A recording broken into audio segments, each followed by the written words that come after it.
सो हाँ जी, सत श्री अकाल जी, गुड ईवनिंग जी। उड़ान इंस्टीट्यूट बठिंडा ते आप जी का स्वागत है, मोस्ट वेलकम जी। मेरा नाम लखवीर सिंह झंडूके।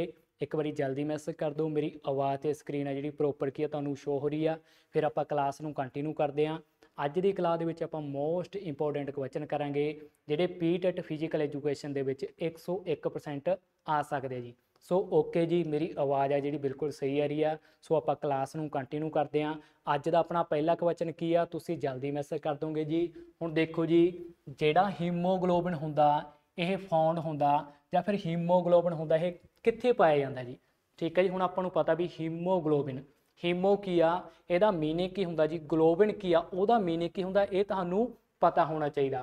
हुण देखो जी, सवाल दे विच की पुछिया भी जिहड़ा हीमोग्लोबिन आ फाउंड इन हीमोग्लोबिन किहदे विच पाया जांदा, तां की आंसर आऊगा जी सर हीमोग्लोबिन RBC दे विच पाया जांदा, WBC दे विच पाया जांदा, प्लेटलेट्स दे विच पाया जांदा जां फिर इन्हां विचों कोई नहीं। हुण देखो राजी, जिहड़ा हीमो हुंदा इहदा मीनिंग की हुंदा जी सर, हीमो दा मीनिंग हुंदा आयरन। ठीक है जी, हीमो का मीनिंग की हो गया सर, आयरन हो गया जी। तो ग्लोबिन का मीनिंग की हो गया सर, ग्लोबिन का मीनिंग हो गया प्रोटीन। ठीक है जी, ग्लोबिन का मीनिंग की हो गया सर, ग्लोबिन का मीनिंग हो गया प्रोटीन जी। ये की हो गया, हीमो का मीनिंग की हो गया सर, आयरन हो गया। तो ग्लोबिन का मीनिंग की हो गया सर, ग्लोबिन का मीनिंग हो गया प्रोटीन हो गया। सो बच्चे जल्दी मैसेज कर दोगे, हीमोग्लोबिन फाउंड इन हीमोग्लोबिन किहदे विच पाया जांदा, तो आंसर की आऊगा जी, बिल्कुल सही आंसर कर रहे हो जी। आंसर की आऊगा सर, जिहड़ा हीमोग्लोबिन हुंदा यह RBC दे विच की आ पाया जांदा जी। हीमोग्लोबिन किहदे विच पाया जांदा सर, यह RBC दे विच रैड ब्लड सैल दे विच की आ पाया जांदा जी। इस तो बाद की आ गया जी, मोस्ट इंपोर्टेंट आ RBC का पूरा नाम की है जी। जो रैड ब्लड सैल होंदे आ सर, ਉਹਦਾ पूरा नाम की आ, तो असीं आंसर की करांगे सर, ਉਹਨੂੰ ਅਸੀਂ एरिथ्रोसाइट कह ਦਿੰਦੇ ਆ। ठीक है जी, RBC का पूरा नाम की आ सर, ਉਹਨੂੰ ਅਸੀਂ एरिथ्रोसाइट कह ਦਿੰਦੇ ਆ। ਤੇ जो WBC ਹੁੰਦੇ ਆ ਸਰ, ਉਹਦਾ पूरा नाम की आ सर, ਉਹਨੂੰ ਅਸੀਂ ਲੀਕੋਸਾइट कह ਦਿੰਦੇ ਆ। ਇਹ ਤੋਂ ਬਾਅਦ ਕੀ ਆ ਗਿਆ, ਪਲੇਟਲੈਟਸ ਆ ਗਏ ਜੀ। ਇਹਦਾ पूरा नाम की आ सर, ਇਹਨੂੰ ਅਸੀਂ ਥ੍ਰੋੰਬੋਸਾइट कह ਦਿੰਦੇ ਆ। ਇਹਦੇ ਵਿੱਚੋਂ ਇੱਕ ਸਵਾਲ ਪੱਕਾ ਆਊਗਾ ਜੀ, ਤੁਹਾਨੂੰ ਪਤਾ ਹੋਣਾ ਚਾਹੀਦਾ ਵੀ ਜਿਹੜਾ ਹੀਮੋਗਲੋबिन ਆ ਉਹ ਕਿਹਦੇ ਵਿੱਚ ਪਾਇਆ ਜਾਂਦਾ ਸਰ। ਜਿਹੜਾ ਹੀਮੋਗਲੋबिन ਆ ਉਹ RBC ਦੇ ਵਿੱਚ ਪਾਇਆ ਜਾਂਦਾ ਜੀ। ਹੀਮੋ ਦਾ ਮੀਨਿੰਗ ਕੀ ਹੁੰਦਾ ਸਰ, ਹੀਮੋ ਦਾ ਮੀਨਿੰਗ ਹੁੰਦਾ ਆਇਰਨ ਹੁੰਦਾ ਜੀ। ਤੇ ਗਲੋਬਿਨ ਦਾ ਮੀਨਿੰਗ ਕੀ ਹੁੰਦਾ ਸਰ, ਇਹਦਾ ਮੀਨਿੰਗ ਹੁੰਦਾ ਪ੍ਰੋਟੀਨ ਹੁੰਦਾ। ਸਰ RBC ਨੂੰ ਅਸੀਂ ਹੋਰ ਕਿਹੜੇ ਨਾਮ ਨਾਲ ਜਾਣਦੇ ਆ, ਇਹਦਾ ਸਾਇੰਟੀਫਿਕ ਨੇਮ ਕੀ ਆ ਸਰ। ਜੋ RBC ਹੁੰਦਾ ਇਹਨੂੰ ਅਸੀਂ एरिथ्रोसाइट ਕਹਿ ਦਿੰਦੇ ਆ। जो WBC ਹੁੰਦਾ ਸਰ, ਇਹਨੂੰ ਅਸੀਂ ਲੀਕੋਸਾइट ਕਹਿ ਦਿੰਦੇ ਆ। ਜੋ ਪਲੇਟਲੈਟਸ ਹੁੰਦੇ ਆ ਇਹਨੂੰ ਕੀ ਕਹਿੰਦੇ ਆ ਸਰ, ਇਹਨੂੰ ਅਸੀਂ ਥ੍ਰੋੰਬੋਸਾइट ਕਹਿ ਦਿੰਦੇ ਆ। ਹੁਣ ਦੇਖੋ ਰਾਜੀ, ਇੱਕ ਮੋਸਟ ਇੰਪੋਰਟੈਂਟ ਸਵਾਲ ਕਿੱਥੋਂ ਬਣਦਾ ਵੀ ਜੋ ਪਲੇਟਲੈਟਸ ਹੁੰਦੇ ਆ ਇਹ ਕੀ ਕਰਦੇ ਆ, ਇਹ ਕੰਮ ਕੀ ਕਰਦੇ ਨੇ ਜੀ। ਜੋ ਪਲੇਟਲੈਟਸ ਹੁੰਦੇ ਆ ਸਰ, ਇਹ ਬਲੱਡ ਕਲੋਟਿੰਗ ਦੇ ਵਿੱਚ ਹੈਲਪ ਕਰਦੇ ਆ। ठीक है, ਜਾਂ ਫਿਰ ਇਹ ਕੀ ਕਰਦੇ ਆ ਸਰ, ਇਹ ਬਲੱਡ ਕਲੋਟਿੰਗ ਕਰਦੇ ਆ। ਇਹ ਤਾਂ ਸਾਨੂੰ ਪਤਾ ਗਾ ਜੀ। ਠੀਕ ਹੈ ਜੀ, ਇਹ ਤੁਸੀਂ ਯਾਦ ਰੱਖੋਗੇ। ਜੋ ਪਲੇਟਲੈਟਸ ਹੁੰਦੇ ਆ ਉਹ ਕੀ ਕਰਦੇ ਆ ਸਰ, ਉਹ ਬਲੱਡ ਕਲੋਟਿੰਗ ਦੇ ਵਿੱਚ ਕੀ ਆ ਹੈਲਪ ਕਰਦੇ ਨੇ। ਜਿਹੜੇ RBC ਹੁੰਦੇ ਆ ਸਰ, ਜੋ RBC ਹੁੰਦੇ ਆ ਇਹ ਕੀ ਆ ਸਰ, ਇਹ ਨਾ ਆਕਸੀਜਨ ਨੂੰ ਲੈ ਕੇ ਜਾਂਦੇ ਆ ਬੋਡੀ ਦੇ ਔਰਗਨ ਤੱਕ। ਠੀਕ ਹੈ ਜੀ, ਬੋਡੀ ਦੇ ਔਰਗਨ ਤੱਕ ਜਾਂ ਫਿਰ ਟਿਸ਼ੂਆਂ ਤੱਕ ਜੀ। ਇਹ ਤੁਸੀਂ ਯਾਦ ਰੱਖੋਗੇ ਜੀ। ਜਿਹੜੇ RBC ਹੁੰਦੇ ਆ ਨਾ ਇਹ ਕੀ ਕਰਦੇ ਆ, RBC ਆਕਸੀਜਨ ਨੂੰ ਲੈ ਕੇ ਆਉਂਦੇ ਆ ਬੋਡੀ ਪਾਰਟਸ ਤੱਕ, ਬੋਡੀ ਔਰਗਨ ਤੱਕ ਜਾਂ ਫਿਰ ਬੋਡੀ ਟਿਸ਼ੂ ਤੱਕ ਜੀ। ਇਸ ਤੋਂ ਬਾਅਦ ਕੀ ਹੈਗਾ, WBC ਹੈਗਾ ਸਰ। WBC ਦਾ ਸਾਇੰਟੀਫਿਕ ਨੇਮ ਕੀ ਆ, ਲਿਕੋਸਾइट ਆ। WBC ਕੀ ਕਰਦੇ ਆ, ਇਹਦਾ ਇਹ ਫੰਕਸ਼ਨ ਕੀ ਆ ਸਰ, ਜਦੋਂ ਬੋਡੀ ਦੇ ਅੰਦਰ ਕਿਸੇ ਵੀ ਤਰ੍ਹਾਂ ਦੇ ਕੋਈ ਵੀ ਕੀਟਾਣੂ ਐਂਟਰ ਹੁੰਦੇ ਆ ਤਾਂ ਉਹਨਾਂ ਦੇ ਵਿਰੁੱਧ ਲੜਾਈ ਕੌਣ ਕਰਦੇ ਆ, ਤਾਂ ਆਂਸਰ ਕੀ ਕਰਾਂਗੇ ਸਰ, WBC ਕਰਦੇ ਆ। ठीक है जी, सो जल्दी मैसेज कर दूंगे, तो ये पता लग्या हीमोग्लोबिन किहदे विच पाया जांदा सर, ये RBC दे विच पाया जांदा। हीमो का मतलब हुंदा आयरन ते ग्लोबिन का मतलब हुंदा प्रोटीन हुंदा जी। ओके, जल्दी मैसेज कर दूंगे, की आंसर आऊगा। देखो की लिखा होया, आइसोकाइनेटिक एक्सरसाइज।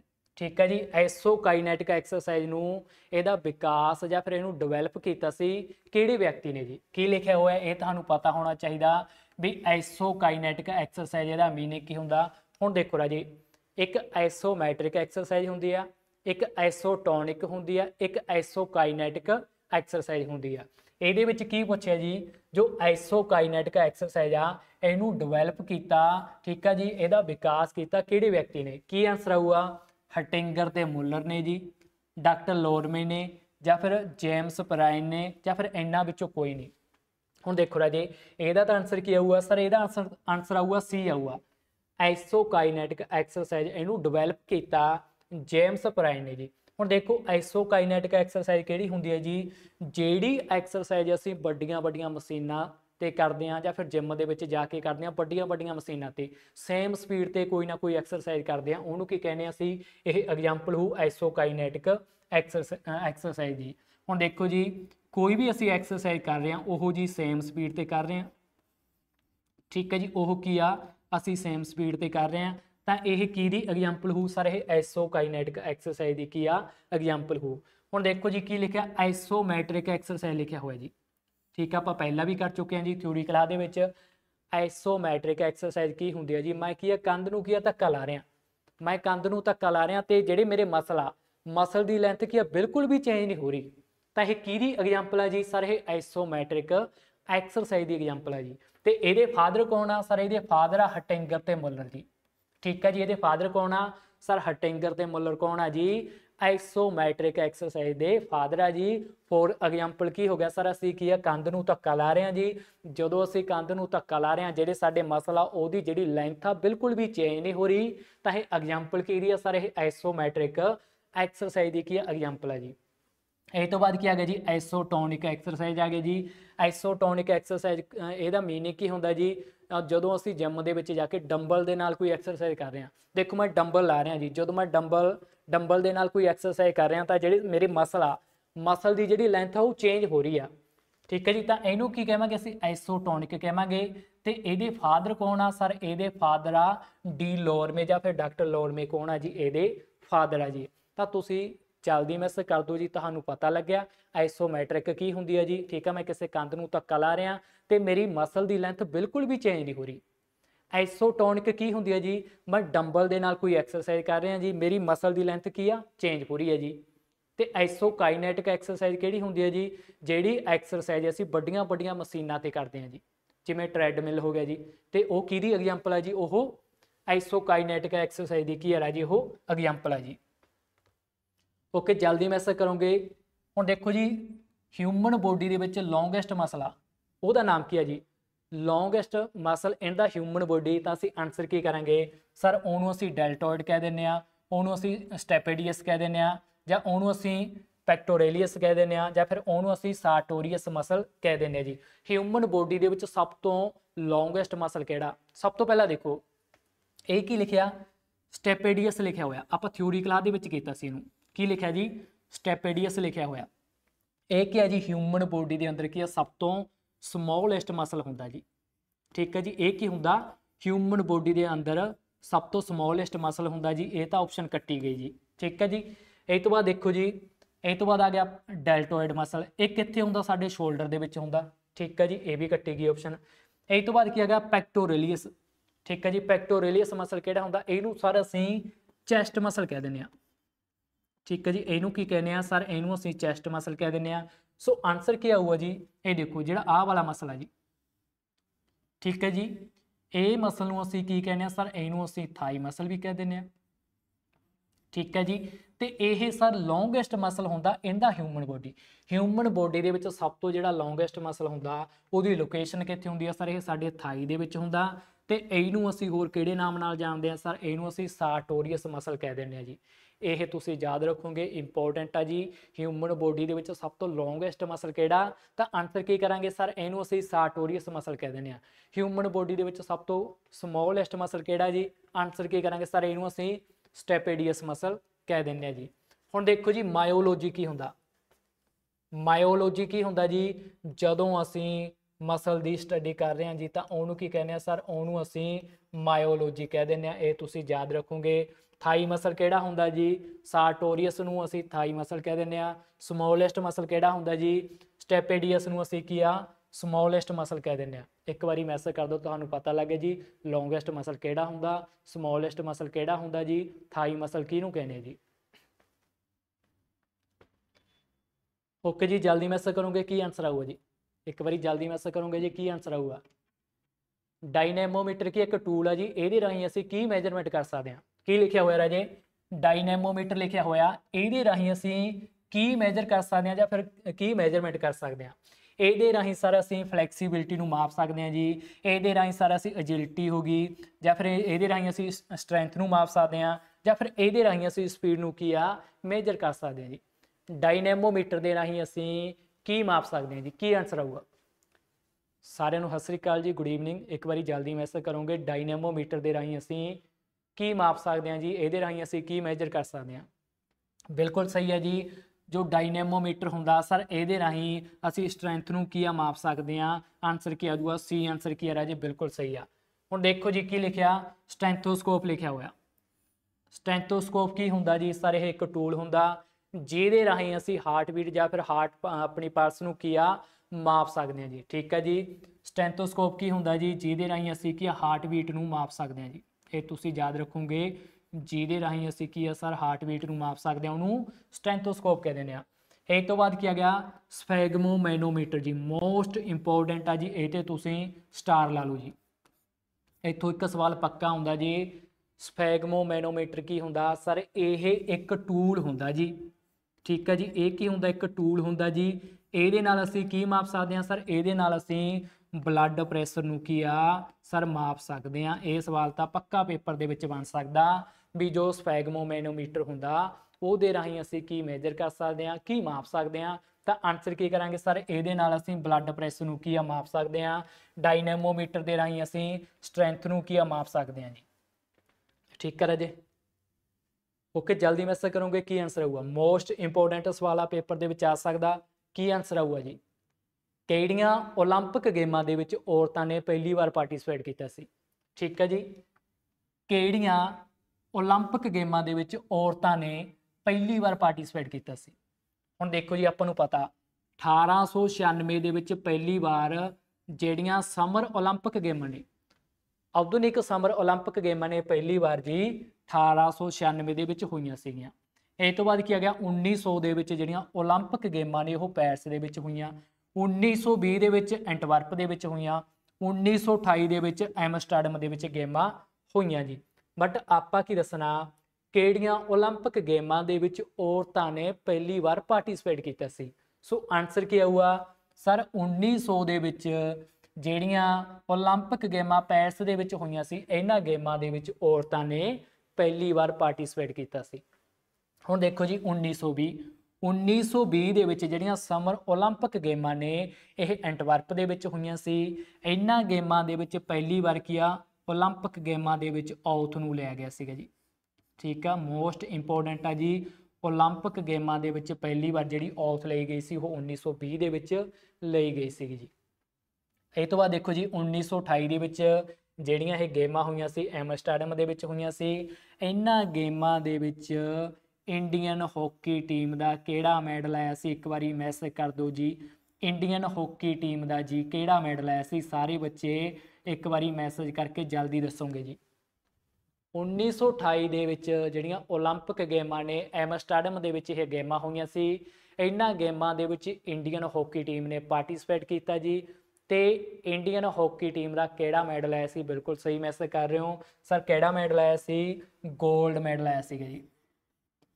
ਠੀਕ ਹੈ ਜੀ, ਕਿਹੜਾ ਮੈਡਲ ਆਇਆ ਸੀ ਸਰ, ਗੋਲਡ ਮੈਡਲ ਆਇਆ ਸੀ। ਤੇ ਇਹ ਵੀ ਦੱਸ ਦਿਓ ਰਾਜੇ, ਜਿਹੜੀਆਂ 1928 ਦੇ ਵਿੱਚ ਓਲੰਪਿਕ ਗੇਮਾਂ ਹੋਈਆਂ ਸੀ, ਇਹਨਾਂ ਗੇਮਾਂ ਦੇ ਵਿੱਚ ਇੰਡੀਅਨ ਹਾਕੀ ਟੀਮ ਦਾ ਕਪਤਾਨ ਕੌਣ ਸੀਗਾ। ਠੀਕ ਹੈ ਜੀ, ਇਹ ਤਾਂ ਪਤਾ ਲੱਗ ਗਿਆ ਵੀ ਇੰਡੀਅਨ ਹਾਕੀ ਟੀਮ ਦਾ ਗੋਲਡ ਮੈਡਲ ਆਇਆ ਸੀ। ਕਪਤਾਨ ਕੌਣ ਸੀਗਾ ਇਹ ਵੀ ਮੈਸੇਜ ਕਰ ਦਿਓ ਜੀ। ਬਿਲਕੁਲ ਸਹੀ ਹੈ ਜੀ, ਆਨਸਰ ਕੀ ਕਰਾਂਗੇ ਸਰ, ਜੈਪਾਲ ਸਿੰਘ। ਆਨਸਰ ਕੀ ਕਰਾਂਗੇ ਜੀ, ਜੈਪਾਲ ਸਿੰਘ ਕੌਣ ਸੀਗਾ ਜੀ, ਕਪਤਾਨ ਸੀਗਾ। ਠੀਕ ਹੈ ਜੀ, ਇੱਕ ਸਭ ਤੋਂ ਜ਼ਿਆਦਾ ਸਵਾਲ ਕੀ ਹੁੰਦਾ 1936 ਦੇ ਵਿੱਚ ਜਿਹੜੀਆਂ ਓਲੰਪਿਕ ਗੇਮਾਂ ਨੇ ਉਹ ਕਿੱਥੇ ਹੋਈਆਂ ਸੀ ਸਰ, ਇਹ ਗੇਮਾਂ ਬਰਲਿਨ ਦੇ ਵਿੱਚ ਹੋਈਆਂ ਸੀਗੀਆਂ। ਠੀਕ ਹੈ ਜੀ, ਕਿੱਥੇ ਹੋਈਆਂ ਸੀ ਸਰ, ਇਹ ਗੇਮਾਂ ਬਰਲਿਨ ਦੇ ਵਿੱਚ ਹੋਈਆਂ ਸੀ। ਇਹਨਾਂ ਗੇਮਾਂ ਦੇ ਵਿੱਚ ਸਰ ਇੰਡੀਅਨ ਹਾਕੀ ਟੀਮ ਦਾ ਗੋਲਡ ਮੈਡਲ ਆਇਆ ਸੀਗਾ। ਕੀ ਮੈਡਲ ਆਇਆ ਸੀ ਸਰ, ਗੋਲਡ ਮੈਡਲ ਆਇਆ ਸੀਗਾ। ਸਰ ਕਪਤਾਨ ਕੌਣ ਸੀਗਾ, ਮੇਜਰ ਧਿਆਨ ਚੰਦ ਜੀ। ਠੀਕ ਹੈ ਜੀ, ਮੇਜਰ ਧਿਆਨ ਚੰਦ ਕੌਣ ਸੀਗਾ ਜੀ, ਇੰਡੀਅਨ ਹਾਕੀ ਟੀਮ ਦਾ ਕਪਤਾਨ ਸੀਗਾ ਜੀ। ਇਹ ਤੁਸੀਂ ਯਾਦ ਰੱਖੋਗੇ ਜੀ, ਮੇਜਰ ਧਿਆਨ ਚੰਦ ਕੌਣ ਸੀਗਾ ਜੀ, ਇੰਡੀਅਨ ਹਾਕੀ ਟੀਮ ਦਾ ਕਪਤਾਨ ਕੌਣ ਸੀਗਾ, ਮੇਜਰ ਧਿਆਨਚੰਦ ਸੀਗਾ ਤੇ ਇਹਨੂੰ ਅਸੀਂ ਹਾਕੀ ਦਾ ਜਾਦੂਗਰ ਵੀ ਕਹਿ ਦਿੰਦੇ ਹਾਂ ਜੀ।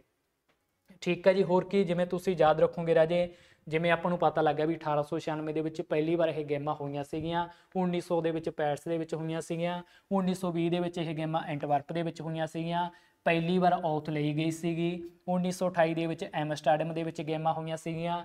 ਇੰਡੀਅਨ ਹਾਕੀ ਟੀਮ ਦਾ ਗੋਲਡ ਮੈਡਲ ਆਇਆ ਸੀ, ਕਪਤਾਨ ਕੌਣ ਸੀਗਾ? ਜੈਪਾਲ ਸਿੰਘ ਜੀ।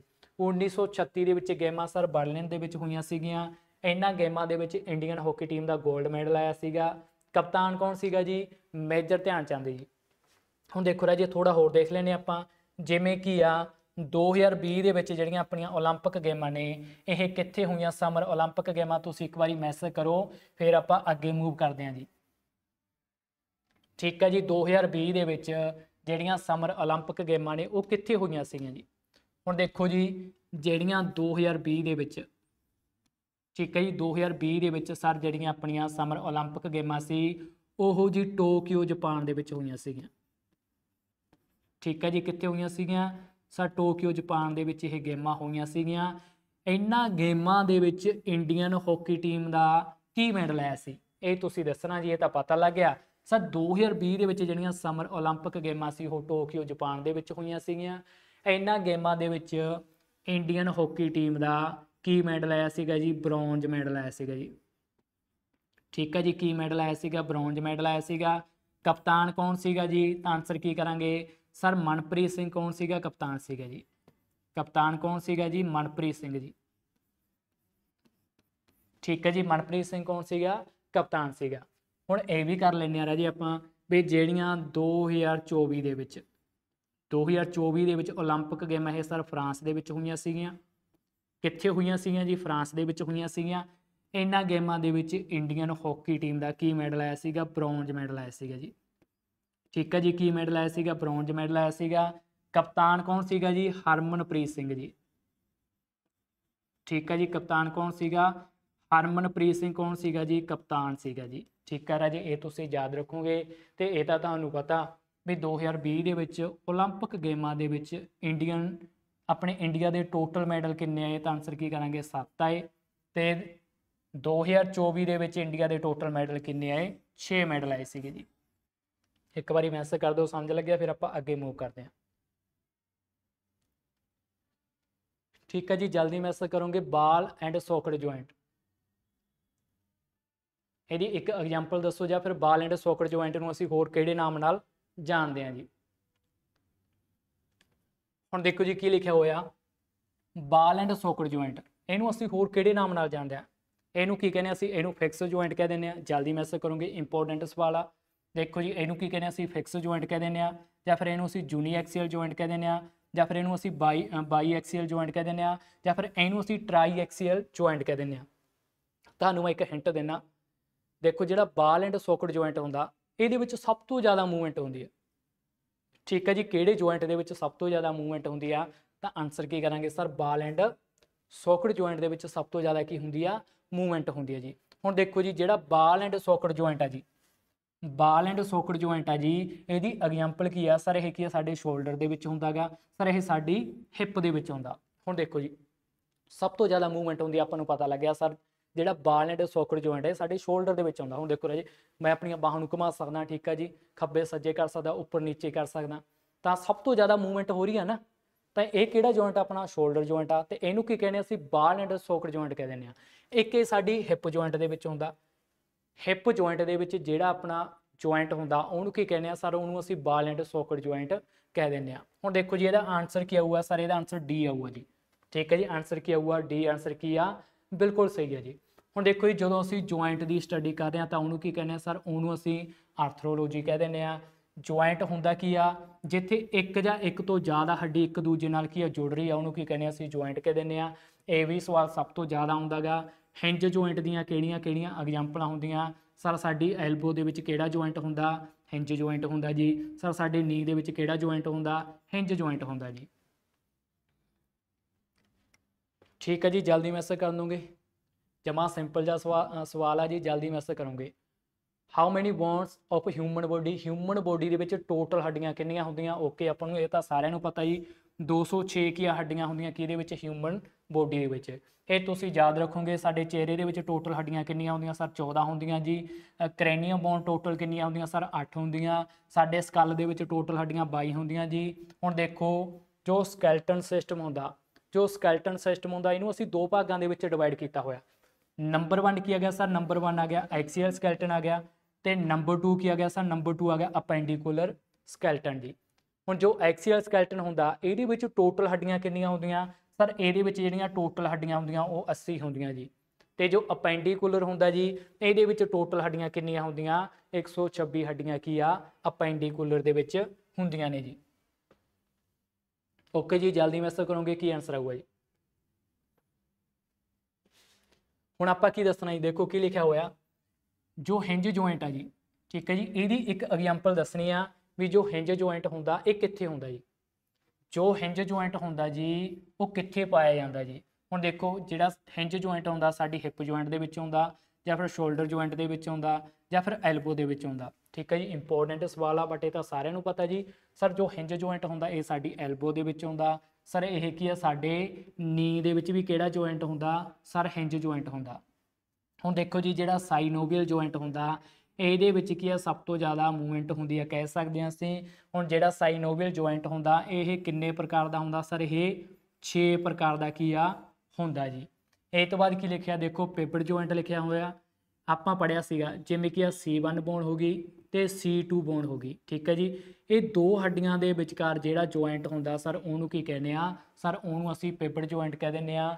ਤੇ ਹਿੰਜ ਜੁਆਇੰਟ ਦੀ ਇੱਕ ਐਗਜ਼ਾਮਪਲ ਕੀ ਹੈ ਜੀ, ਇਹ ਸਾਡੀ ਐਲਬੋ ਦੇ ਵਿੱਚ ਹੁੰਦਾ ਗਾ, ਜਾਂ ਫਿਰ ਇਹ ਸਾਡੇ ਕੀ ਆ ਨੀ ਦੇ ਵਿੱਚ ਜਿਹੜਾ ਜੁਆਇੰਟ ਹੁੰਦਾ ਉਹਨੂੰ ਕੀ ਕਹਿੰਦੇ ਆ ਸਰ, ਉਹਨੂੰ ਅਸੀਂ ਹਿੰਜ ਜੁਆਇੰਟ ਕਹਿ ਦਿੰਦੇ ਆ ਜੀ। ਜਲਦੀ ਮੈਸੇਜ ਕਰ ਦੋਗੇ ਕੀ ਆਨਸਰ ਆਊਗਾ। ਹੁਣ ਦੇਖੋ ਜੀ ਜਿਹੜੇ ਸਾਡੇ ਮਸਲ ਹੁੰਦੇ ਆ ਉਹਦੀ ਫੰਕਸ਼ਨਲ ਯੂਨਿਟ ਕਿਹੜੀ ਹੁੰਦੀ ਆ। ਠੀਕ ਆ, ਆਪਾਂ ਕੀ ਦੱਸਣਾ, ਫੰਕਸ਼ਨਲ ਯੂਨਿਟ ਆਫ ਮਸਲ, ਸਾਡੇ ਮਸਲ ਦੀ ਫੰਕਸ਼ਨਲ ਯੂਨਿਟ ਕਿਹੜੀ ਹੁੰਦੀ ਹੈ ਜੀ ਸਰ, ਉਹਨੂੰ ਕੀ ਕਹਿੰਦੇ ਆ, ਉਹਨੂੰ ਅਸੀਂ ਐਲਬੋਲਾਈ ਕਹਿ ਦਿੰਦੇ ਆ, ਜਾਂ ਫਿਰ ਨੈਫਰੋਨ ਕਹਿ ਦਿੰਦੇ ਆ, ਜਾਂ ਫਿਰ ਸਾਰਕੋਮੇਰ ਕਹਿ ਦਿੰਦੇ ਆ। ਇਹ ਤਿੰਨੋਂ ਇੰਪੋਰਟੈਂਟ ਆ, ਤੁਹਾਨੂੰ ਪਤਾ ਹੋਣਾ ਚਾਹੀਦਾ ਵੀ ਐਲਬੋਲਾਈ ਕੀ ਹੁੰਦੀ ਆ, ਨੈਫਰੋਨ ਕੀ ਹੁੰਦਾ ਤੇ ਸਾਰਕੋਮੇਰ ਕੀ ਹੁੰਦਾ। ਹੁਣ ਆਪਾਂ ਨੂੰ ਪਤਾ ਵੀ ਫੰਕਸ਼ਨਲ ਯੂਨਿਟ ਆਫ ਮਸਲ, ਸਾਡੇ ਮਸਲ ਦੀ ਫੰਕਸ਼ਨਲ ਯੂਨਿਟ ਕਿਹੜੀ ਹੁੰਦੀ ਆ, ਤਾਂ ਆਨਸਰ ਕੀ ਕਰਾਂਗੇ, ਸਾਰਕੋਮੇਰ ਕੀ ਹੁੰਦੀ ਆ, ਸਾਡੇ ਮਸਲ ਦੀ ਫੰਕਸ਼ਨਲ ਯੂਨਿਟ ਹੁੰਦੀ ਆ। ਹੁਣ ਦੇਖੋ ਜੀ ਜੋ ਸਾਡੇ ਫੇਫੜੇ ਹੁੰਦੇ ਆ, ਜੋ ਸਾਡੇ ਲੰਗਸ ਹੁੰਦੇ ਆ, ਇਹਦੇ ਵਿੱਚ ਸਭ ਤੋਂ ਜਿਹੜੀ ਸਮੋਲੈਸਟ ਯੂਨਿਟ ਹੁੰਦੀ ਆ ਉਹਨੂੰ ਕੀ ਕਹਿੰਦੇ ਆ ਸਰ, ਉਹਨੂੰ ਅਸੀਂ ਐਲਬੋਲਾਈ ਕਹਿ ਦਿੰਦੇ ਆ। ਠੀਕ ਹੈ ਜੀ, ਜਿਹੜੀ ਐਲਬੋਲਾਈ ਹੁੰਦੀ ਹੈ ਇਹਦੀ ਲੋਕੇਸ਼ਨ ਕਿੱਥੇ ਹੁੰਦੀ ਹੈ ਸਰ, ਇਹ ਸਾਡੇ ਫੇਫੜਿਆਂ ਦੇ ਵਿੱਚ ਕੀ ਆ, ਇਹਦੀ ਲੋਕੇਸ਼ਨ ਹੁੰਦੀ ਆ। ਫੇਫੜਿਆਂ ਦੇ ਵਿੱਚ ਅੰਗੂਰ ਦੇ ਗੁੱਛਿਆਂ ਵਰਗੇ ਕੀ ਹੁੰਦੀ ਹੈ ਜੀ, ਐਲਬੋਲਾਈ ਹੁੰਦੀ ਆ। ਜਿਹਦੇ ਵਿੱਚ ਕੀ ਭਰੀ ਹੁੰਦੀ ਆ ਸਰ, ਜਿਹਦੇ ਵਿੱਚ ਆਕਸੀਜਨ ਕੀ ਆ ਭਰੀ ਹੁੰਦੀ ਹੈ ਜੀ। ਠੀਕ ਹੈ ਜੀ, ਆਪਾਂ ਨੂੰ ਪਤਾ ਲੱਗ ਗਿਆ ਸਾਡੇ ਫੇਫੜਿਆਂ ਦੀ ਸਭ ਤੋਂ ਸਮੋਲੈਸਟ ਯੂਨਿਟ ਕਿਹੜੀ ਹੁੰਦੀ ਹੈ ਸਰ, ਐਲਬੋਲਾਈ ਹੁੰਦੀ ਆ। ਜਿਹੜੀ ਐਲਬੋਲਾਈ ਹੁੰਦੀ ਆ ਇਹ ਅੰਗੂਰ ਦੇ ਗੁੱਛਿਆਂ ਵਰਗੀ ਹੁੰਦੀ ਆ, ਇਹਦੇ ਵਿੱਚ ਕੀ ਆ, ਆਕਸੀਜਨ ਭਰੀ ਹੁੰਦੀ ਹੈ ਜੀ। ਇਹ ਤੋਂ ਬਾਅਦ ਕੀ ਆ ਗਿਆ, ਕਿਡਨੀ ਆ ਗਿਆ ਜੀ। ਕਿਡਨੀ ਦੀ ਸਮੋਲੈਸਟ ਯੂਨਿਟ ਕਿਹੜੀ ਹੁੰਦੀ ਹੈ, ਤਾਂ ਆਨਸਰ ਕੀ ਕਰਾਂਗੇ ਸਰ, ਨੈਫਰੋਨ ਹੁੰਦੀ ਆ। ਠੀਕ ਹੈ ਜੀ, ਕਿਡਨੀ ਦੀ ਸਮੋਲੈਸਟ ਯੂਨਿਟ ਕਿਹੜੀ ਹੁੰਦੀ ਆ, ਆਨਸਰ ਕੀ ਕਰਾਂਗੇ ਸਰ, ਨੈਫਰੋਨ ਹੁੰਦੀ ਆ। ਹੁਣ ਦੇਖੋ ਮਾਇਓਸਾਈਟ ਲਿਖਿਆ ਹੋਇਆ, ਠੀਕ ਹੈ, ਇਹ ਤੁਸੀਂ ਮੈਸੇਜ ਕਰਕੇ ਦੱਸਣਾ ਜੀ। ਇੱਕ ਹੋ ਗਿਆ ਮਾਇਓਸਾਈਟ, ਇੱਕ ਹੋ ਗਿਆ ਓਸਟੀਓਸਾਈਟ। ਠੀਕ ਹੈ ਜੀ, ਇੱਕ ਕੀ ਹੋ ਗਿਆ, ਓਸਟੀਓਸਾਈਟ ਹੋ ਗਿਆ, ਇੱਕ ਹੋ ਗਿਆ ਮਾਇਓਸਾਈਟ। ਤੁਸੀਂ ਮੈਸੇਜ ਕਰਕੇ ਦੇਖਣਾ। ਠੀਕ ਹੈ ਰਾਜੇ, ਜਦੋਂ ਤੁਸੀਂ ਕੋਈ ਵੀ, ਜੇਕਰ ਹੁਣ ਤੁਸੀਂ ਲੈਬ ਕਲਾਸ ਨਹੀਂ ਲਾ ਰਹੇ, ਠੀਕ ਹੈ, ਬਾਅਦ ਵਿੱਚ ਜੇਕਰ ਤੁਸੀਂ ਇਹ ਕਲਾਸ ਨੂੰ ਦੇਖੋਗੇ ਤਾਂ ਤੁਸੀਂ ਮੈਸੇਜ ਕਰਕੇ ਦੱਸਣਾ ਵੀ ਮਾਇਓਸਾਈਟ ਇਹਦਾ ਮੀਨਿੰਗ ਕੀ ਹੁੰਦਾ, ਓਸਟੀਓਸਾਈਟ ਇਹਦਾ ਮੀਨਿੰਗ ਕੀ ਹੁੰਦਾ। ਜਿਹੜਾ ਮਾਇਓ ਸ਼ਬਦ ਆ ਇਹ ਕਿਹਦੇ ਨਾਲ ਸੰਬੰਧਿਤ ਆ, ਠੀਕ ਹੈ ਜੀ, ਜਿਹੜਾ ਓਸਟੀਓ ਸ਼ਬਦ ਆ ਜੀ ਇਹ ਕਿਹਦੇ ਨਾਲ ਸੰਬੰਧਿਤ ਆ ਜੀ, ਇਹ ਤੁਸੀਂ ਮੈਸੇਜ ਕਰਕੇ ਜ਼ਰੂਰ ਦੱਸਣਾ ਜੀ। ਓਕੇ, ਜਲਦੀ ਮੈਸੇਜ ਕਰੋਗੇ, ਮੋਸਟ ਇੰਪੋਰਟੈਂਟ ਸਵਾਲ ਆ। ਹੁਣ ਦੇਖੋ ਜੀ ਆਪਾਂ ਕੀ ਦੱਸਣਾ, ਕੰਟਰੋਲ ਸੈਂਟਰ ਦੱਸਣਾ ਜੀ ਕਿਹਦਾ, ਸਾਡੇ ਸੈੱਲ ਦਾ। ਜੋ ਸੈੱਲ ਹੁੰਦਾ ਜੀ ਉਹਦਾ ਕੰਟਰੋਲ ਸੈਂਟਰ ਕਿਹਨੂੰ ਕਹਿੰਦੇ ਆ ਜੀ, ਇਹ ਆਪਾਂ ਦੱਸਣਾ। ਹੁਣ ਦੇਖੋ ਕੀ ਲਿਖਿਆ, ਗੋਲਜੀ ਬੋਡੀ ਲਿਖਿਆ ਹੋਇਆ, ਨਿਊਕਲੀਅਸ ਲਿਖਿਆ ਹੋਇਆ, ਮਾਈਟੋਕੌਂਡਰੀਆ ਲਿਖਿਆ ਹੋਇਆ। ਤਿੰਨੋਂ ਮੋਸਟ ਇੰਪੋਰਟੈਂਟ ਆ, ਇਹ ਤਾਂ ਆਪਾਂ ਨੂੰ ਹੁਣ ਪਤਾ ਲੱਗ ਜਾਣਾ। Control centre of the cell, cell the control centre ਕਿਹਨੂੰ ਕਹਿੰਦੇ ਆ, ਇਹ ਕਲੀਅਰ ਹੋ ਜਾਣਾ। ਬਟ ਆਪਾਂ ਇਹ ਵੀ ਚੈੱਕ ਕਰਨਾ ਨਾ, ਗੋਲਜੀ ਬੋਡੀ ਕਿਹਨੂੰ ਕਹਿੰਦੇ ਆ, ਨਿਊਕਲੀਅਸ ਕਿਹਨੂੰ ਕਹਿੰਦੇ ਆ, ਮਾਈਟੋਕੌਂਡਰੀਆ ਕਿਹਨੂੰ ਕਹਿੰਦੇ ਆ। ਠੀਕ ਹੈ ਜੀ, ਬਿਲਕੁਲ ਸਹੀ ਆਨਸਰ ਕਰ ਰਹੇ ਹੋ ਸਾਰੇ ਬੱਚੇ, ਆਨਸਰ ਕਰੋ। जेकर तुहानूं क्लास समझ लग रही है क्लास नूं लाइक कर दो, कमेंट कर दो, अपने दोस्तां तक की है तुसीं इहनूं फॉरवर्ड कर दो जी। ओके जी, बिल्कुल सही आंसर किया। हुण देखो जी, control centre of the cell किहनूं कहने आ? सर न्यूक्लीअस नूं कहने आ। न्यूक्लीअस की खोज किहने कीती सी? सर रॉबर्ट ब्राउन ने कीती सी। ठीक है जी, किहने कीती सी? सर रॉबर्ट ब्राउन ने किया न्यूक्लीअस की खोज कीती सी। किहड़े साल दे विच कीती सी? सर 1831 दे विच कीती सीगी जी। ਜਿਹੜਾ ਨਿਊਕਲੀਅਸ ਆਉਂਦਾ ਇਹ ਸੈੱਲ ਦੇ ਸੈਂਟਰ ਦੇ ਵਿੱਚ ਹੁੰਦਾ ਗਾ। ਜੋ ਨਿਊਕਲੀਅਸ ਆਉਂਦਾ ਇਹ ਸੈੱਲ ਦੇ ਸੈਂਟਰ ਦੇ ਵਿੱਚ ਹੁੰਦਾ ਗਾ ਤੇ ਸੈੱਲ ਦੀ ਓਵਰਆਲ ਐਕਟੀਵਿਟੀ ਨੂੰ ਕੰਟਰੋਲ ਕਰਦਾ, ਜਿਹਦੇ ਕਰਕੇ ਨਿਊਕਲੀਅਸ ਨੂੰ ਅਸੀਂ ਹੋਰ ਕਿਹੜੇ ਨਾਮ ਨਾਲ ਜਾਣਦੇ ਆ? ਇਹਨੂੰ ਅਸੀਂ ਸੈੱਲ ਦਾ ਦਿਮਾਗ ਵੀ ਕਹਿ ਦਿੰਦੇ ਆ ਜੀ। ਹੁਣ ਦੇਖੋ ਜੀ, ਜੋ ਗੋਲਜੀ ਬੋਡੀ ਹੁੰਦਾ ਸਰ ਇਹਨੂੰ ਅਸੀਂ ਟ੍ਰੈਫਿਕ ਪੁਲਿਸ ਵੀ ਕਹਿ ਦਿੰਦੇ ਆ। ਮੋਸਟ ਇੰਪੋਰਟੈਂਟ ਆਈ ਤੇ ਤੁਸੀਂ ਸਟਾਰ ਲਾ ਲਓ ਜੀ, ਇਹਦੇ ਵਿੱਚੋਂ ਪੱਕਾ ਸਵਾਲ ਆਊਗਾ। ਮਾਈਟੋਕੌਂਡਰੀਆ, ਮਾਈਟੋਕੌਂਡਰੀਆ ਨੂੰ ਅਸੀਂ ਹੋਰ ਕਿਹੜੇ ਨਾਮ ਨਾਲ ਜਾਣਦੇ ਹਾਂ? ਸਰ ਇਹਨੂੰ ਅਸੀਂ ਸੈੱਲ ਦਾ ਪਾਵਰ ਹਾਊਸ ਕਹਿ ਦਿੰਦੇ ਆ। ਇਹ ਸਵਾਲ ਪੱਕਾ ਪੇਪਰ ਦੇ ਵਿੱਚ ਆ ਸਕਦਾ ਜੀ। ਜੋ ਮਾਈਟੋਕੌਂਡਰੀਆ ਹੁੰਦਾ ਇਹਨੂੰ ਅਸੀਂ ਸੈੱਲ ਦਾ ਕੀ ਕਹਿੰਦੇ ਆ? ਪਾਵਰ ਹਾਊਸ ਕਹਿ ਦਿੰਦੇ ਆ। ਸੈੱਲ ਦਾ ਪਾਵਰ ਹਾਊਸ ਕਿਉਂ ਕਹਿੰਦੇ ਆ? ਦੇਖੋ ਰਾਜੀ, ਜੋ ਮਾਈਟੋਕੌਂਡਰੀਆ ਹੁੰਦਾ ਉਹਦੇ ਵਿੱਚ ਕੀ ਆ? ਸਭ ਤੋਂ ਜ਼ਿਆਦਾ ATP ਬਣਦੇ ਆ, ਸਭ ਤੋਂ ਜ਼ਿਆਦਾ ATP ਬਣਦੇ ਆ। ਠੀਕ ਹੈ, ATP ਤੋਂ ਸਾਨੂੰ ਕੀ ਮਿਲਦੀ ਹੈ? એનર્ਜੀ ਮਿਲਦੀ ਆ। ਹੁਣ ਦੇਖੋ, ਮਾਈਟੋਕੌਂਡਰੀਆ ਦੇ ਅੰਦਰ ਸਭ ਤੋਂ ਜ਼ਿਆਦਾ ATP ਬਣ ਰਿਹਾ, ਤਾਂ ਕਰਕੇ ਇਹਨੂੰ ਸੈੱਲ ਦਾ ਪਾਵਰ ਹਾਊਸ ਕਿਹਾ ਜਾਂਦਾ। ਤੁਸੀਂ ਮੈਸੇਜ ਕਰਨਾ ਰਾਜੇ, ਸੈੱਲ ਦੇ ਅੰਦਰ ਕਿੰਨੇ ਤਰ੍ਹਾਂ ਦੀ ਕੈਮੀਕਲ ਰਿਐਕਸ਼ਨ ਹੁੰਦੀ ਆ, ਉਹਦਾ ਨਾਮ ਕੀ ਆ? ਸਭ ਤੋਂ ਜ਼ਿਆਦਾ ਕੈਮੀਕਲ ਰਿਐਕਸ਼ਨ ਕਿਹਦੇ ਵਿੱਚ ਹੁੰਦੀ ਹੈ ਜੀ? ਠੀਕ ਹੈ ਜੀ, ਓਕੇ, ਜਲਦੀ ਮੈਸੇਜ ਕਰੋਗੇ। Study of joint also non ਹੈ ਜੀ। ਜਦੋਂ ਅਸੀਂ ਜੁਆਇੰਟ ਦੀ ਸਟੱਡੀ ਕਰਦੇ ਹਾਂ ਤਾਂ ਉਹਨੂੰ ਕੀ ਕਹਿੰਦੇ ਆ? ਸਰ ਉਹਨੂੰ ਅਸੀਂ ਬਾਇਓਮਕੈਨਿਕ ਕਹਿ ਦਿੰਦੇ ਆ, ਬਿਲਕੁਲ ਗਲਤ ਹੈ ਜੀ। ਸਰ ਉਹਨੂੰ ਅਸੀਂ ਕੈਂਸੀਓਲੋਜੀ ਕਹਿ ਦਿੰਦੇ ਆ, ਬਿਲਕੁਲ ਗਲਤ ਹੈ ਜੀ। ਸਰ ਉਹਨੂੰ ਅਸੀਂ ਐਂਥਰੋਪੋਮੈਟਰੀ ਕਹਿ ਦਿੰਦੇ ਆ, ਬਿਲਕੁਲ ਗਲਤ ਹੈ ਜੀ। ਆਨਸਰ ਕੀ ਆਊਗਾ? ਸਰ ਜਦੋਂ ਅਸੀਂ ਜੁਆਇੰਟ ਦੀ ਸਟੱਡੀ ਕਰਦੇ ਹਾਂ ਤਾਂ ਉਹਨੂੰ ਕੀ ਕਹਿੰਦੇ ਆ? ਆਰਥਰੋਲੋਜੀ ਕਹਿ ਦਿੰਦੇ ਆ ਜੀ। ਹੁਣ ਦੇਖੋ, ਕੈਂਸੀਓਲੋਜੀ ਕੀ ਹੁੰਦਾ ਆਪਾਂ ਨੂੰ ਇਹ ਤਾਂ ਪਤਾ ਹੈਗਾ ਵੀ ਜਿਹਦੇ ਵਿੱਚ ਅਸੀਂ ਸਟੱਡੀ ਕਰਦੇ ਹਾਂ ਵੀ ਜਿਹੜੀ ਸਾਡੀ ਹਿਊਮਨ ਬੋਡੀ ਆ ਉਹ ਮੂਵਮੈਂਟ ਕਿਵੇਂ ਕਰ ਰਹੀ ਆ, ਮੋਸ਼ਨ ਕਿਵੇਂ ਕਰ ਰਹੀ ਆ, ਤਾਂ ਉਹਨੂੰ ਕੀ ਕਹਿੰਦੇ? ਅਸੀਂ ਕੈਂਸੀਓਲੋਜੀ ਕਹਿ ਦਿੰਦੇ ਆ। ਇੱਥੇ ਕੀ ਲਿਖਿਆ? ਐਂਥਰੋਪੋਮੈਟਰੀ ਲਿਖਿਆ ਹੋਇਆ। ਐਂਥਰੋਪੋਮੈਟਰੀ ਕੀ ਹੁੰਦਾ ਜੀ? ਜਿਹਦੇ ਵਿੱਚ ਅਸੀਂ ਸਾਡੀ ਜਿਹੜੀ ਹਿਊਮਨ ਬੋਡੀ ਆ ਉਹਦੀ ਅਸੀਂ ਮੈਜਰਮੈਂਟ ਕਰਦੇ ਹਾਂ। ਠੀਕ ਹੈ ਜੀ, ਕੋਈ ਵੀ ਹਿਊਮਨ ਬੋਡੀ ਹੋਗੀ ਉਹਦੀ ਅਸੀਂ ਮੈਜਰਮੈਂਟ ਕਰ ਰਹੇ ਹਾਂ ਤਾਂ ਉਹਨੂੰ ਕੀ ਕਹਿੰਦੇ ਅਸੀਂ? ਸਰ ਉਹਨੂੰ ਅਸੀਂ ਐਂਥਰੋਪੋਮੈਟਰੀ ਕਹਿ ਦਿੰਦੇ ਆ ਜੀ। ਓਕੇ, ਜਲਦੀ ਮੈਸੇਜ ਕਰੋਗੇ। ਮੋਸਟ ਇੰਪੋਰਟੈਂਟ ਆ ਜੀ। ਠੀਕ ਹੈ ਜੀ, ਜੋ ਸਾਡੇ ਦਿਲ ਦੇ ਮਸਲ ਹੁੰਦੇ ਆ ਉਹਨੂੰ ਅਸੀਂ ਕਿਹੜੇ ਨਾਮ ਨਾਲ ਜਾਣਦੇ ਹਾਂ ਜੀ? ਕੀ ਆਨਸਰ ਆਊ ਜੀ? ਉਹਨੂੰ ਅਸੀਂ ਐਂਡੋਕਾਰਡੀਅਮ ਕਹਿ ਦਿੰਦੇ ਆ, ਉਹਨੂੰ ਅਸੀਂ ਮਾਇਓਕਾਰਡੀਅਮ ਕਹਿ ਦਿੰਦੇ ਆ, ਉਹਨੂੰ ਅਸੀਂ ਮੋਨੋਕਾਰਡੀਅਮ ਕਹਿ ਦਿੰਦੇ ਆ, ਉਹਨੂੰ ਅਸੀਂ ਮੀਜੋਕਾਰਡੀਅਮ ਕਹਿ ਦਿੰਦੇ ਆ। ਇੱਕ ਵਾਰੀ ਸਾਰੇ ਬੱਚੇ ਜਲਦੀ ਮੈਸੇਜ ਕਰੋਗੇ। ਸਾਰਿਆਂ ਨੂੰ ਸਤਿ ਸ਼੍ਰੀ ਅਕਾਲ ਜੀ। ਕੀ ਆਨਸਰ ਆਊਗਾ ਜੀ? ਜੋ ਸਾਡੇ ਦਿਲ ਦੇ ਮਸਲ ਹੁੰਦੇ ਆ ਉਹਨੂੰ ਅਸੀਂ ਕਿਹੜੇ ਨਾਮ ਨਾਲ ਜਾਣਦੇ ਆ? ਸੋ ਓਕੇ ਜੀ, ਉਹਨੂੰ ਕੀ ਕਹਿੰਦੇ ਅਸੀਂ? ਉਹਨੂੰ ਅਸੀਂ ਮਾਇਓਕਾਰਡੀਅਮ ਕਹਿ ਦਿੰਦੇ ਆ ਜੀ। ਠੀਕ ਹੈ ਜੀ, ਜਲਦੀ ਮੈਸੇਜ ਕਰੋਗੇ। ਕੀ ਆਨਸਰ ਆਊਗਾ? ਦੇਖੋ ਕੀ ਲਿਖਿਆ ਹੋਇਆ। ਜਿਹੜੇ ਸਾਡੇ ਬਲੱਡ ਸੈੱਲ ਹੁੰਦੇ ਆ, ਠੀਕ ਹੈ, ਜਾਂ ਫਿਰ ਜੋ RBC ਹੁੰਦੇ ਆ ਜੀ, ਰੈੱਡ ਬਲੱਡ ਸੈੱਲ ਹੁੰਦੇ ਆ ਜੀ, ਰੈੱਡ ਬਲੱਡ ਸੈੱਲ ਦਾ ਗ੍ਰੇਵਯਾਰਡ ਕਿਹਨੂੰ ਕਿਹਾ ਜਾਂਦਾ? ਜਾਂ ਫਿਰ ਗ੍ਰੇਵਯਾਰਡ ਆਫ RBC ਕਿਹਨੂੰ ਕਿਹਾ ਜਾਂਦਾ ਜੀ? ਕੀ ਆਨਸਰ ਆਊਗਾ? ਜਲਦੀ ਮੈਸੇਜ ਕਰ ਦੋਗੇ। ਗ੍ਰੇਵਯਾਰਡ ਆਫ RBC ਕਿਹਨੂੰ ਕਿਹਾ ਜਾਂਦਾ? ਤਾਂ ਆਨਸਰ ਕੀ ਆਊਗਾ? ਆਪਾਂ ਨੂੰ ਪਤਾ ਵੀ ਪੈਨਕ੍ਰੀਆਜ ਕੀ ਹੁੰਦੀ ਆ, ਡਿਊਡਨਮ ਕੀ ਹੁੰਦਾ, ਸਪਲੀਨ ਕੀ ਹੁੰਦਾ। ਇਹ ਤਾਂ ਪਹਿਲੀ ਹੀ ਕੱਟਿਆ ਗਿਆ। ਠੀਕ ਹੈ, ਇਹਦਾ ਤਾਂ ਪਹਿਲੀ ਰੋਂਗ ਨੰਬਰ ਲੱਗ ਗਿਆ। 3 ਆਪਸ਼ਨਾਂ ਨੇ ਤੁਹਾਡੇ ਕੋਲੇ। RBC ਦਾ ਸ਼ਮਸ਼ਾਨ ਘਾਟ ਕਿਹਨੂੰ ਕਹਿੰਦੇ ਆ? RBC ਦਾ ਗ੍ਰੇਵਯਾਰਡ ਕਿਹਨੂੰ ਕਹਿੰਦੇ ਆ? ਇਹ ਤੇ ਤੁਸੀਂ ਸਟਾਰ ਲਾ ਲਓ। ਮੋਸਟ ਇੰਪੋਰਟੈਂਟ ਆ, ਪੇਪਰ ਦੇ ਵਿੱਚ ਪੱਕਾ ਇਹ ਸਵਾਲ ਆ ਸਕਦਾ। ਜੋ RBC ਹੁੰਦਾ ਇਹਦਾ ਸ਼ਮਸ਼ਾਨ ਘਾਟ ਕਿਹਨੂੰ ਕਹਿੰਦੇ ਆ? ਆਨਸਰ ਕੀ ਕਰਾਂਗੇ? ਸਰ ਸਪਲੀਨ ਨੂੰ ਕਹਿੰਦੇ ਆ ਜੀ। ਹੁਣ ਦੇਖੋ, ਜੋ ਪੈਨਕ੍ਰੀਆਜ ਹੁੰਦਾ ਇਹ ਕੀ ਹੁੰਦੀ ਆ ਜੀ? ਇਹ ਐਂਡੋਕ੍ਰਾਈਨ ਵੀ ਹੁੰਦੀ ਆ ਸਰ, ਇਹ ਐਗਜ਼ੋਕ੍ਰਾਈਨ ਵੀ ਹੁੰਦੀ ਆ ਜੀ। ਇਹ ਤੋਂ ਬਾਅਦ ਕੀ ਆ ਗਿਆ? ਡਿਊਡਨਮ। ਦੇਖੋ ਰਾਜੇ, ਜਿਹੜਾ ਆਪਣਾ ਸਮੋਲ ਇੰਟੈਸਟਾਈਨ ਹੁੰਦਾ ਇਹਦੇ ਵਿੱਚ ਕੀ ਆ ਜੀ? ਸਭ ਤੋਂ ਜ਼ਿਆਦਾ ਕੀ ਹੁੰਦਾ ਜੀ? ਡਾਈਜੈਸ਼ਨ ਹੁੰਦਾ। ਇਹ ਸਵਾਲ ਪੇਪਰ ਦੇ ਵਿੱਚ ਆਉਂਦਾ। ਠੀਕ ਹੈ ਜੀ, ਸਭ ਤੋਂ ਜ਼ਿਆਦਾ ਜਿਹੜਾ ਡਾਈਜੈਸ਼ਨ ਹੁੰਦਾ ਸਰ ਉਹ ਕਿੱਥੇ ਹੁੰਦਾ? ਉਹ ਸਮੋਲ ਇੰਟੈਸਟਾਈਨ ਦੇ ਵਿੱਚ ਆਉਂਦਾ। ਜਾਂ ਸਵਾਲ ਕਿਵੇਂ ਆ ਜਾਂਦਾ ਵੀ ਜੋ ਡਾਈਜੈਸ਼ਨ ਆ ਉਹ ਕਿੱਥੋਂ ਸਟਾਰਟ ਹੁੰਦਾ? ਮੈਂ ਕਿਸੇ ਵੀ ਫੂਡ ਨੂੰ ਜਦੋਂ ਇਨਟੇਕ ਕਰ ਰਿਹਾ, ਠੀਕ ਹੈ, ਮੂੰਹ ਦੇ ਵਿੱਚ ਰੱਖੂਗਾ, ਉਹਨੂੰ ਛੋਟੇ ਭਾਗਾਂ ਦੇ ਵਿੱਚ ਡਿਵਾਈਡ ਕਰੂੰਗਾ।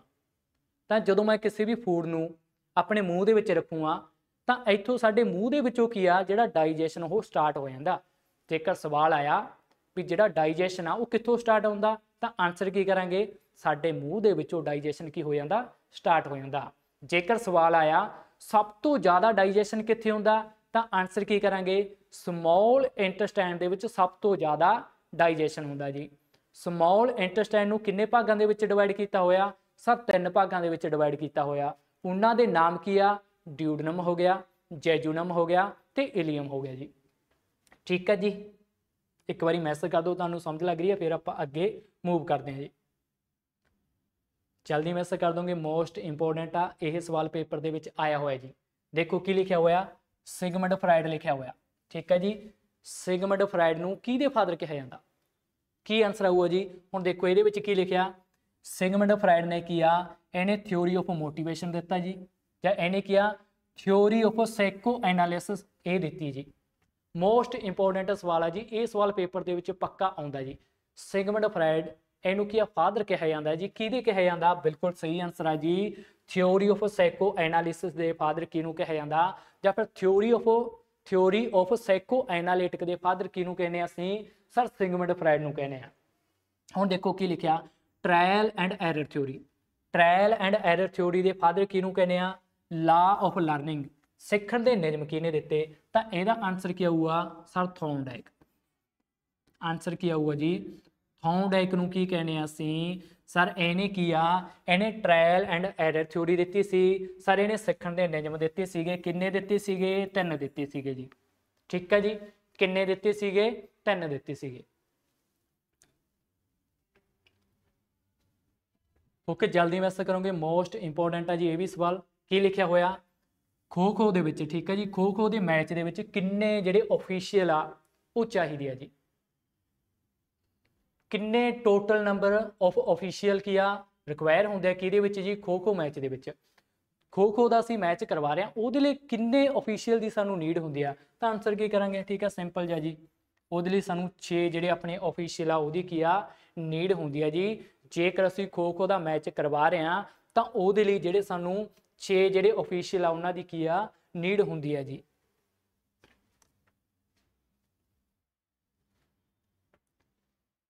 ਓਕੇ ਜੀ, ਇਹ ਤਾਂ ਪਹਿਲੀ ਕਰ ਚੁੱਕੇ ਹਾਂ। ਸਟੱਡੀ ਆਫ ਸੈੱਲ ਉਹਨੂੰ ਕੀ ਕਹਿੰਦੇ ਅਸੀਂ, ਉਹਨੂੰ ਅਸੀਂ ਸੈਟੋਲੋਜੀ ਕਹਿ ਦਿੰਦੇ ਹਾਂ। ਇਹ ਤੁਸੀਂ ਯਾਦ ਰੱਖੋਗੇ, ਚਾਰੇ ਇੰਪੋਰਟੈਂਟ ਆ ਤਾਂ ਹੀ ਮੈਂ ਕੀ ਇਹ ਆਪਸ਼ਨ ਦੇ ਵਿੱਚ ਪਾਇਆ ਹੋਇਆ। ਇਹ ਤਾਂ ਆਪਾਂ ਨੂੰ ਪਤਾ study of cell also known as ਜੇ ਸਰ ਉਹਨੂੰ ਅਸੀਂ ਸਾਈਟੋਲੋਜੀ ਕਹਿ ਦਿੰਦੇ ਹਾਂ। ਮਾਇਓਲੋਜੀ ਕੀ ਹੁੰਦਾ ਜੀ ਜਦੋਂ ਅਸੀਂ ਮਸਲ ਦੀ ਸਟੱਡੀ ਕਰ ਰਹੇ ਹਾਂ। ਓਸਟੀਓਲੋਜੀ ਕੀ ਹੁੰਦਾ ਜੀ ਜਦੋਂ ਅਸੀਂ ਬੋਨ ਦੀ ਸਟੱਡੀ ਕਰ ਰਹੇ ਹਾਂ। ਕਾਰਡੀਓਲੋਜੀ ਕੀ ਹੁੰਦਾ ਜੀ ਜਦੋਂ ਅਸੀਂ ਕੀ ਆ ਹਾਰਟ ਦੀ ਸਟੱਡੀ ਕਰ ਰਹੇ ਹਾਂ ਜੀ। ਸੋ ਠੀਕ ਹੈ ਜੀ, ਇਹ ਸੀ ਆਪਣੀ ਅੱਜ ਦੀ ਕਲਾਸ। ਤੁਸੀਂ ਮੈਸੇਜ ਕਰਕੇ ਜ਼ਰੂਰ ਦੱਸੋਗੇ ਤੁਹਾਨੂੰ ਕਲਾਸ ਕਿਵੇਂ ਲੱਗੀ।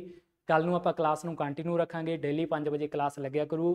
ਤੁਸੀਂ 5 ਵਜੇ ਕੀ ਆ ਡੇਲੀ ਕੀ ਆ ਕਲਾਸ ਨੂੰ ਜੁਆਇਨ ਕਰ ਲਿਆ ਕਰੋ ਤੇ ਕਲਾਸ ਨੂੰ ਲਾਈਕ ਕਰ ਦਿਆ ਕਰੋ, ਕਮੈਂਟ ਕਰ ਦਿਆ ਕਰੋ। ਠੀਕ ਹੈ ਜੀ, ਓਕੇ ਜੀ, ਸਤਿ ਸ਼੍ਰੀ ਅਕਾਲ ਜੀ, ਮਿਲਦੇ ਆਪਾਂ ਕੱਲ ਨੂੰ ਮਿਲਦੇ ਹਾਂ ਜੀ।